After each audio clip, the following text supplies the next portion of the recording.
in a very fortunate time in the world where we can generate those type of leads very quickly. We can compress that 20 years, into, 5 years or less even. So there is a more efficient digital way of doing that.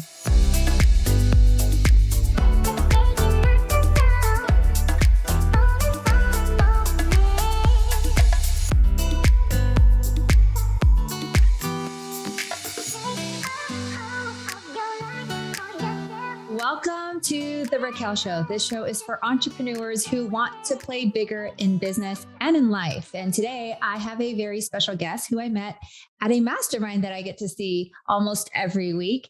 He's a top agent who loves building an intelligent and scalable business while uplifting his community. He's a top real estate consultant in Orange County. And if you're looking to scale your business by doing more in less time, you want to listen to this episode. So welcome to the show, Leo Chen. Thank you so much, Raquel. I am grateful to be here to share with your audience my story, but also what I've learned over the years. And so I'm super grateful for you. Thank you for having me. We are so grateful for you and your time. So let's get started with your story. Tell us a little bit about Leo and how did you get to where you're at today as a top real estate consultant in Orange County, which is one of the most competitive markets, real estate markets, I think, in the country.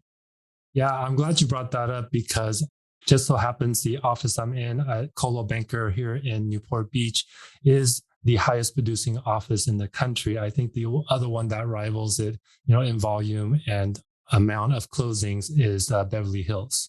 And so I'm very, very proud of my office and all the agents that are in it. And they are just hardworking people in teams and really working together to be able to, serve the clients as best as that teams can, where single agents are having very difficult time as time goes on. So that's what I at least want to say a little bit, about kind of the location where I am. And we were recently told about how our numbers are doing. So I do want to, give a shout out. And I think it's appropriate to kind of start kind of my story here is that in the mid 90s, as many people have, is personal computing is coming into power. I always wanted to do technology and all the new things that were happening, especially on the social side, just so happens, because back in the day we had dial-up and I was one of the very few people, even just before America Online was on the online chats, and that was like prehistoric online chats where you had to, had these, weird, hashtag things like that to type in but everybody in the room were all techies and knew what you were talking about. But then came America Online and everybody thought that was, the real internet, the real chat. But we all know kind of like how that eventually evolved into the internet that we have now. And so I've always been a community type of person. As a matter of fact, during those days, I spent a lot of time traveling because I met a lot of people around the country and I wanted to meet them. And I'm sure a lot of people nowadays can relate to that because they are meeting a lot of people on social media that they would like to connect with. So that's one of the things that keeps me connected to everything that's happening right now. Goes way, way back, in my 20s. I don't want to date myself, but that was kind of the beginning of my technology career, if you will. And since then, I've worked for 4 different startups, and the last being my longest over 10 years for an interactive agency. And for those who don't know what an interactive agency is that it's a modern day full service ad agency. If you imagine like in the old days, you had an ad agency that did commercials, campaigns, and did all the traditional type of media and stuff like that. But interactive agency is exactly the same, except everything is digital, everything's online, everything's interactive. And so I worked as a director of IT for the company. And when I first started, they had 2 servers that needed rebooting probably once a day, and then always needed about 35 to 40 minutes to reboot. And so fast forward 10 plus years later, we had, multi-sites. We were hosting our Fortune 500, Fortune 100 companies' websites, and we were building their websites. We were filming, had a full production crew that do all the videos and things like that. And so we're very, very, very proud of how we've grown from 8 people when I started to close to 100 people. And so I'm going to dovetail into real estate here very quickly, is that I had pretty much kind of topped out in the company as an executive. I ran my own small little IT business inside the business very well. And we all made a lot of money. We all made a very, very good living. But I was really, honestly, after so many years in tech, tired of being in an office and tired of interacting with computers rather than real people, and a real hunger for that. And since I had a lot of vacation at that time, I spent a lot of time outdoors, being in the community, camping, hiking, traveling, and done all the things to round out kind of me as a person. And my mom has been in real estate for over 35 years. So she, one day, as I was helping her with her computer, she said, "Oh, you should go get a real estate license." And she didn't say go be an agent. She didn't go say go start a business. She said go and get a license. I thought, well, I didn't have anything to do, and what's the big deal? I go take some classes and just see what this thing's about, and then that'd probably be it. And lo and behold, it was everything that I wanted. I could be out of the office, to work with people, work in the community to benefit the community in whatever way I can, work with families, achieving their goals. And it's my own business, and I get to work with whoever I want. And as everybody knows, they all want to make a lot of money and have no ceilings. And so that was kind of like a light bulb that went off. And so here I am. And it's been about 8 years since I've been in the business of real estate. I love how you came from technology and leaving your corporate job or tech job or startup into real estate, doing absolutely what you love. So I have to ask, did you ever work with your mom? We do a little bit of exchanging here. And what I'll say is that I learned a lot from her about how hard she works over the years, as I watched her, build her career. And since then, she's done very well. She's got, many, many, many properties that she now manages and cash flows. And so she doesn't have to do anything anymore. But what I will say, what's different is that she never worked in technology. She never leveraged anything that was tech related. She had a hard time keeping up with all the emails and spam coming in, which is why I was kind of helping her. She had, referred me a couple of very high-end clients, which really helped me a lot earlier on in my real estate career. But she's never, ever had an assistant, which shows you how different her world was, compared to how mine is and how a lot of the agents that are today.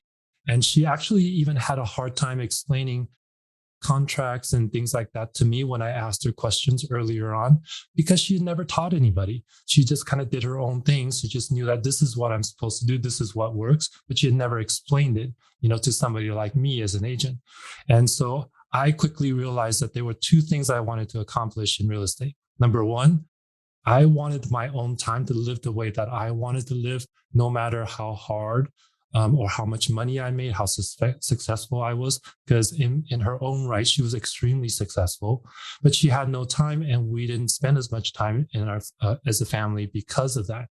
I still remember times when we would be having Thanksgiving dinners, and there would be, back in the day when everybody had flip phones, she would have one of 3 flip phones on her wrist, and at any given time it would ring. She would get up from dinner, she would go answer it, and comes back and say, "Oh, I have to go." Literally on Thanksgiving Day. And I will never forget that, because I was like, oh my gosh, I would never want to do that.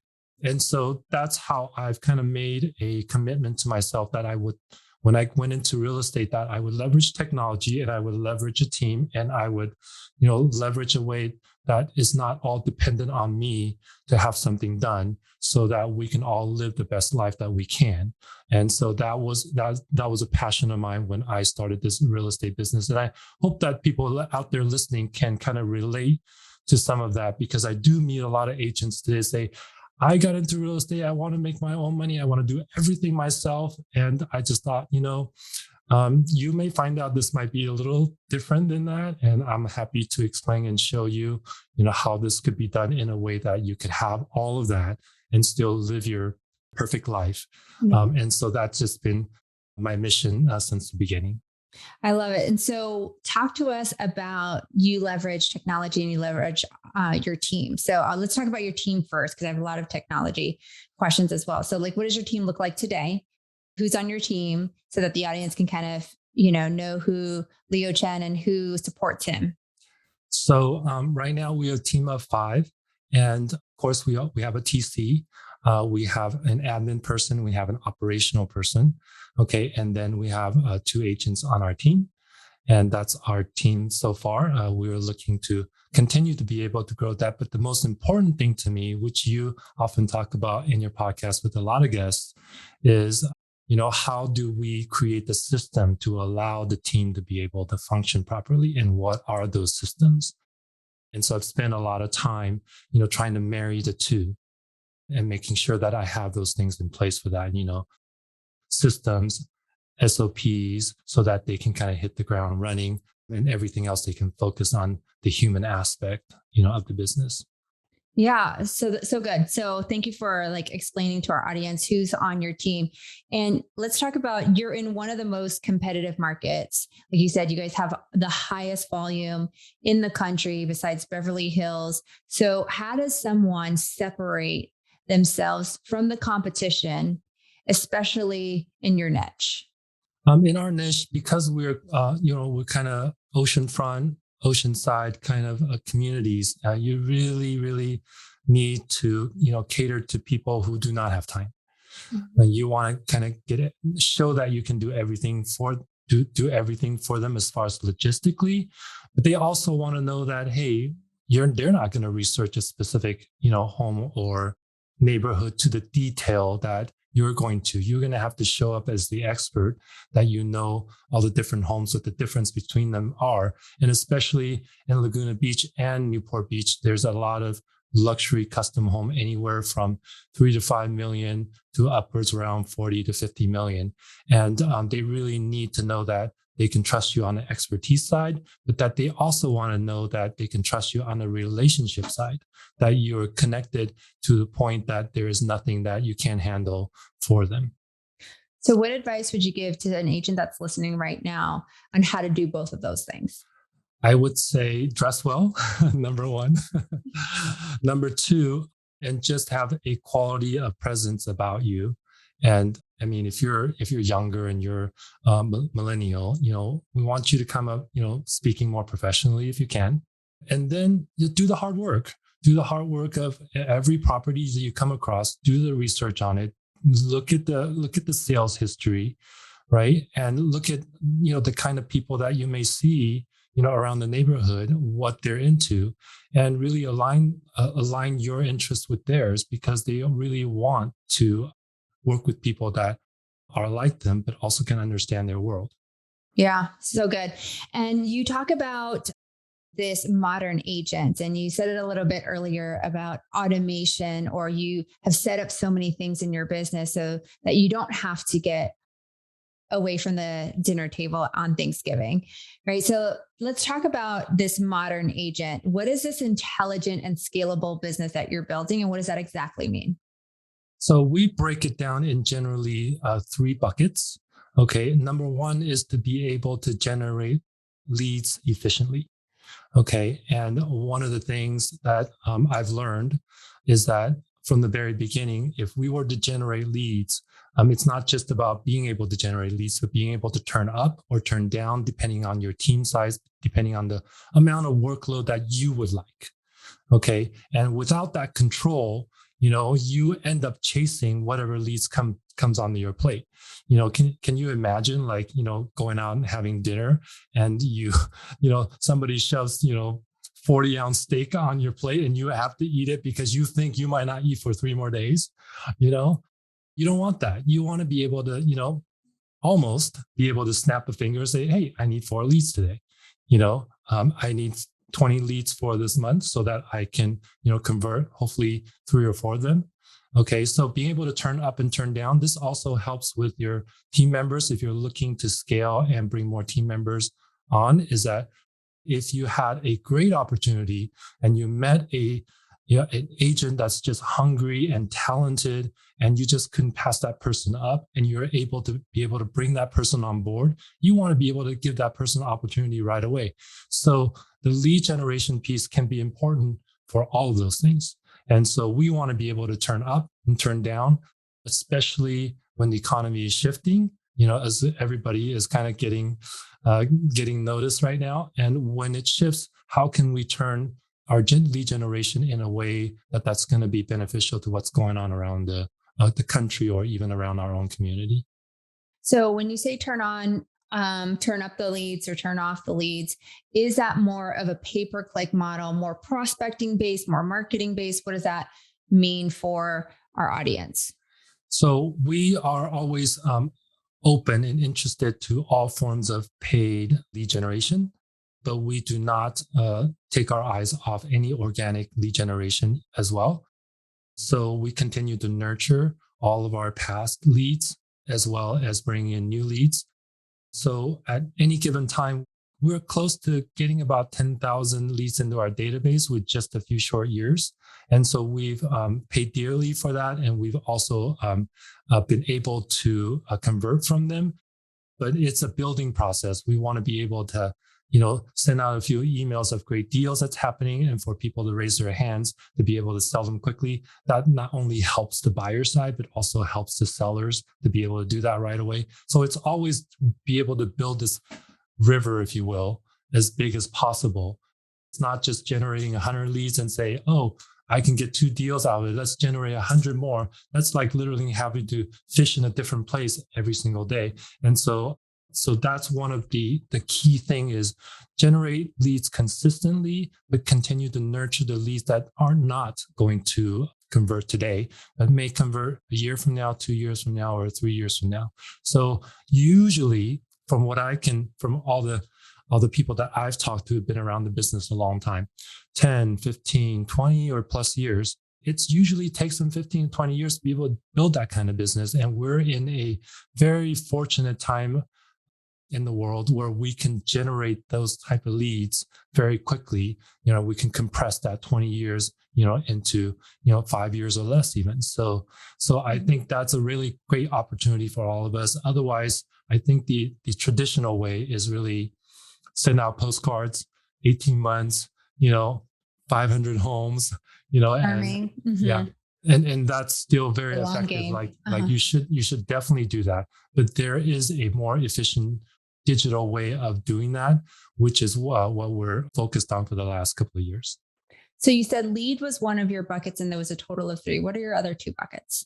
So the second bucket is operations, SOPs, systems. Okay, so being able to generate leads, that's only really one part, because as soon as those leads are generated, like what happens to them? Is there a process that they go through? Because you could literally be getting 100 leads a week, and there's no way for you to try to reach and get a hold of them, that week. And so that piles on top of the next week, you might get another 100.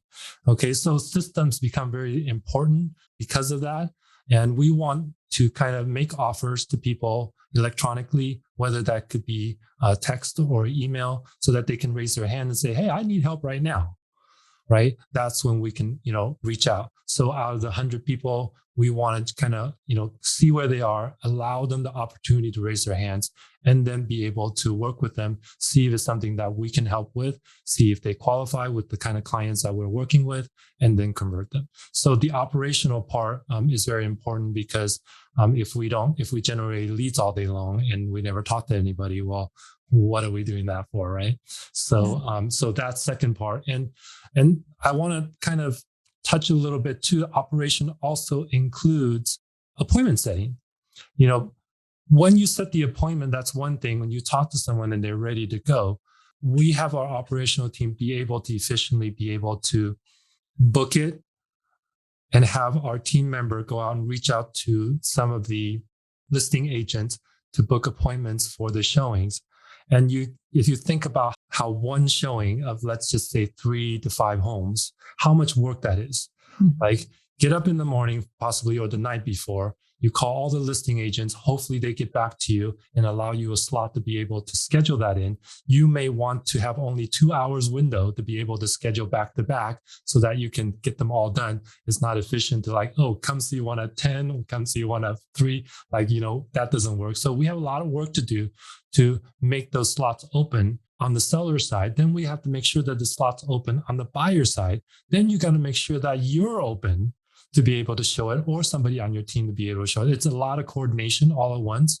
And you're huffing and puffing already because you've got the client, you're having talks with her, you find out what she needed, and now you have to do all this logistics of coordination. And then once that's done, you got to get dressed real quick and you got to go show up, show all the homes, and then find out what the next step is. It's really a long tail, game for just one client. And so we want to shortcut that, meaning having someone in-house that just sits there and coordinate all these things down to the point where she can pull up Google Maps, see all the homes, and plot out exactly the route we're going to go through. I know all of you agents out there who have done, work with a lot of buyers, you go through this pain every single week. And so we're able to almost automate that. Now there's somebody, coordinating and kind of organizing that, but that takes all the plate off. And you can go and do the job of communicating and serving your clients without having to do all the logistics of scheduling. So that was a really big part of our operations for me, but also for our agents, because now they know that when they're converted, give us the 3 or 4 homes, the addresses, and the operational team will take care of that. So that's a really great first step to SOPs that can really alleviate a lot of the work for the buyer's agents. Okay, so you have leads, you have systems, ops. Are those 2 different buckets, or is that all 3? That's the second bucket, and the third bucket is really our team. Is the team? Yeah, is our sales team, our agents. I love it. Including me going out there and doing what the systems can't do. Which is talking with people and building relationships and going to events, if that's one of them. Yeah, I like how you have formulated your business or structured your business in a way that allows the people to stay in their lane. And salespeople, you've removed all that friction on the ops and system side so that they can produce more, that they can sell more, especially with the price points that you guys do have. So it sounds like you are really big on systems and process and automations. And I thought I saw a video online somewhere where you have close to 30,000 automations in your business. And so speaking to the real estate agents or even online business entrepreneurs, because we do have those in our audience, why is it so important to have automation in your business? And what would you suggest as like some of the key automations that people should have in their business? Well, I've already mentioned one of the key automations. It's revolving around scheduling. And I think a lot of entrepreneurs use this, but I wish more real estate agents would utilize it because our lives depend on scheduling. And so having something like a Calendly, there's a handful of other ones that are excellent. Having something like a Calendly, either you can put in their name and email and phone, and it will automatically remind them whatever you set it 3 days before, 2 days before, an hour before, so that your clients don't miss an appointment, because everybody's got busy lives.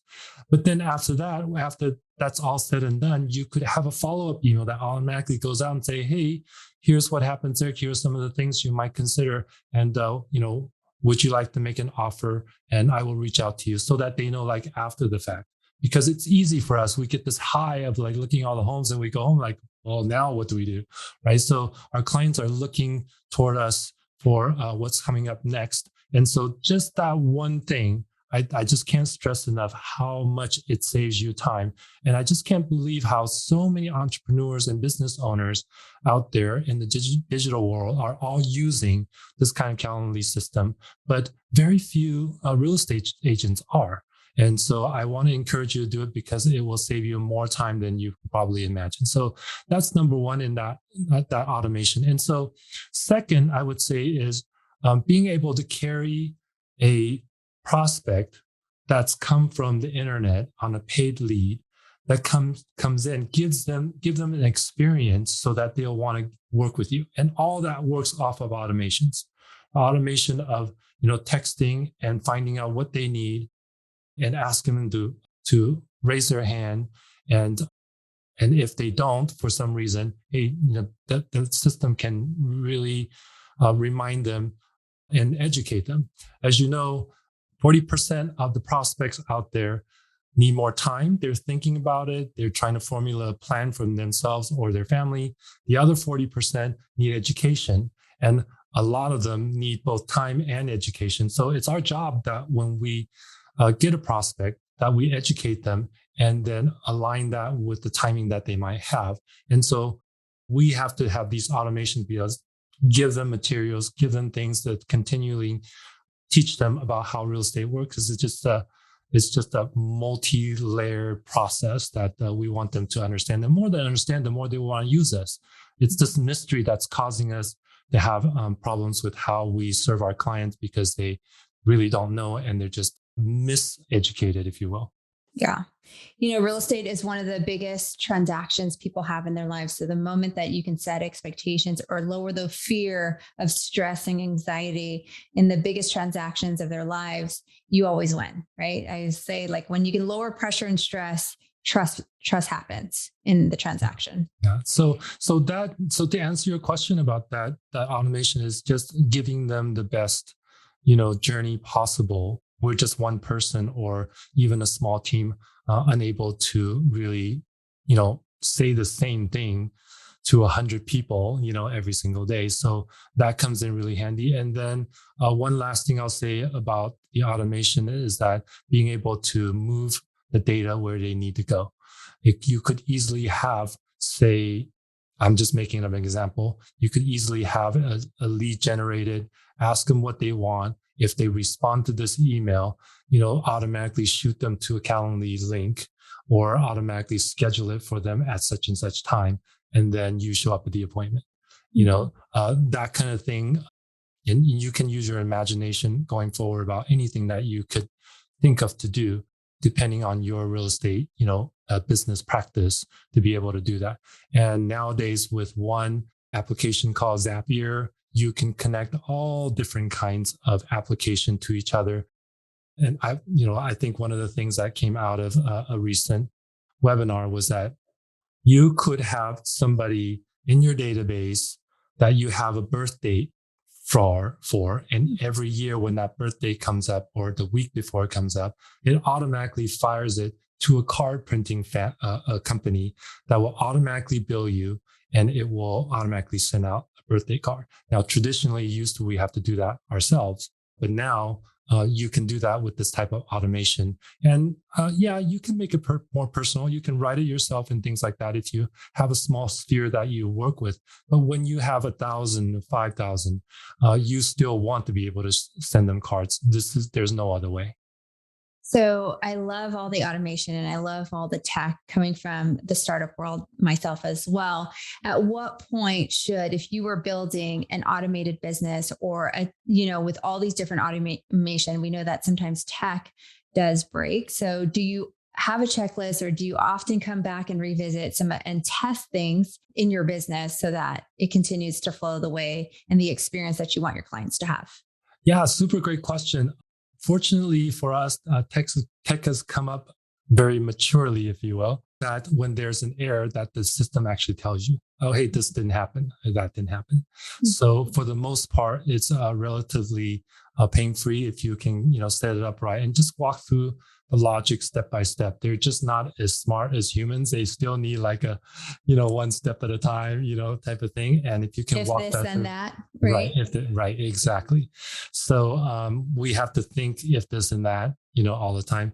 But fortunately, we in the world of VAs, there's lots of VAs are very well trained in that, and they can be available to catch mistakes, which is, part of our strategies too, is to have VAs to be able to do that type of things that doesn't require sales skills, but they're very tech skilled to be able to catch something and fix things. So those are, two things I would say about that. So I love all of this. And I always love to ask this question because as you have built a scalable business, were there any mistakes or lessons that you learned along the way? Well, there's many mistakes. I'm just trying to think what would be the biggest one that other people could really benefit from. I think this is not really a tech mistake, but I think there's still a mentality of agents thinking that they want to do everything themselves. And I was told by one of my coaches, and I couldn't have said it or imagined even how to say it better, is that real estate today in the modern day is a team sport, and we have to think of it that way. And I often give some of my team members the analogy of running a restaurant, which we all are familiar with. We all have gone to restaurants. Can you imagine owning a restaurant and you're outside giving the sample to bring customers in? Once they come in, you seat them, right? You're the hostess. And then you go and grab the menus, and then you're now the waitress taking orders. Then you go back there and you cook the food. You come back outside, you serve it to them. And then whatever else they need, refill their water, you're doing all that. And then you go and you're the cashier, getting the money. And, so it's just not how our world works. And I'm not sure how we evolved into this industry where there's still, single agents trying to do it all, as complex as a transaction is nowadays. It's just getting more complex. And so I'm very pro on, real estate teams. And so the mistake that I made was that I was thinking I came into the real estate world as a tech person, that I could do all of this stuff myself, because it's almost like I got 8 legs, and I can do all of this because of tech. And I've been used to doing that with a small staff, and realized like, hey, that's not how that works. And if I were to do it over again, I would find the best team that that could mentor me, with the best team leader that runs a scalable, but also a coaching type of team that will be able to coach you through the process. And then you can decide whether you still want to be a single agent or not. If I had to do it all over again, I would join the biggest, baddest team ever, and then, do what I can from there, and decide if, hey, this is good. I want to stay in this team, or do I want to strike out on my own and build my own team? So that would be my advice to everybody out there. I would say I actually spent more than 2 years learning that mistake, because there was just so much to build. There was so much to learn all at once, and there wasn't anybody to bounce that off of all the time. So that would be my advice. What a great analogy of the restaurant. And I couldn't agree with you more when it comes to get on a team, because there's nothing like fast tracking or shortening your learning curve, not doing the work, but shortening your learning curve, learning from somebody else that has already built it before you. And you will see it firsthand, gain the experience firsthand. Like I said, shortcutting your learning curve. So you talked about teams, and when we think about the future of real estate and real estate teams, how are you positioning your business for the future? So we want to continue to grow organically, but in a scalable manner, and with a really good foundation of process, systems, and being able to lead gen, on demand. And with that foundation, I think anybody who wants to work in this industry can step in at any part of the role and be able to work with us on our team. And so that is our goal, is to build that foundation for anybody to be able to step in, because I've had to explain to some of the agents, and some of them have joined the team, is that there's the spectrum, and the spectrum is, hey, there's admin, there's operations, and then there is a showing agent, and then there's a buyer's agent, and then there's a listing agent that could also be a buyer's agent. And so in that spectrum, if you want to work in this industry, you could fit in anywhere in there and be able to be successful, to be able to, if you want to do more, if you want to be a full-fledged, listing agent that can do it all, then you have a path to go, rather than all just dumped on you and you had to do all this stuff that you didn't know you had to learn, like, tech and marketing and, ads and, all that kind of stuff. So we take that out of the equation for people that are joining our team, because there's the 3 big parts: the lead generation, there's the operations, and then the actual team members are doing the sales, and none of them have to do the other 2/3 of the business, where a single agent actually to be able to do it successfully, they have to do all of it. Yeah. Yeah. It's like that plug and play into your zone of genius, into what you love, and not trying to do and wear all the hats when you know you don't like it and it does take time. So where can people connect with Leo? Well, all the normal places, Instagram, Facebook, TikTok. So any of those things are all open for you guys to follow. Love to see you guys there and engage. And we're just continue to try to put out more education for everybody on the consumer side, but also on the agent side. And we will put it all in the show notes so that you guys can connect with Leo, because he dropped a lot of nuggets today. And if you are in the Orange County area and you want to be on a team, he's got a model. Of course, he said it best: leads by demand. Who wouldn't want that? So as we wrap up, there's always one question that I ask every guest on the show is, what is one thing that Leo does to play bigger in business and in life? Oh, just live life to the fullest. I live the perfect California lifestyle. And I think without that, I could not work as hard as I do. We get to go to the beach with our dogs and play and have fun, but also enjoy all the beautiful weather. And I couldn't be happier without the lifestyle. And without the lifestyle, there's no business. Amazing, amazing. We do this all to have fun, right? To play bigger in life, not just business, but also in life. And you don't have to wait till you retire to actually really enjoy it. So you couldn't have said it any better. Thank you, Leo, for being on the show today. We appreciate you. We know your time is extremely valuable, and we look forward to playing bigger with you more in the future. Thank you.